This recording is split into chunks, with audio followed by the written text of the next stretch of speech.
শুভ সকাল সবাইকে। এইমাত্র রান্না বান্না কমপ্লিট করলাম। দেখি আজকে কি রান্না।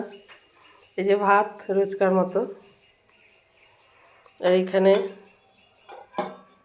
আলু ভাজা করেছি,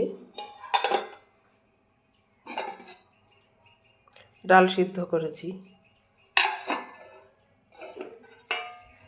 এইটা কটা শিমের দানা ছিল, শিমের দানা আলু চিংড়ি মাছ দিয়ে একটু কষা কষা করে করেছি, একদম মাখা মাখা।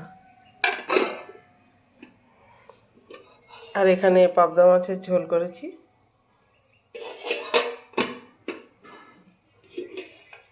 আর এটা করেছি লাউ চিংড়ি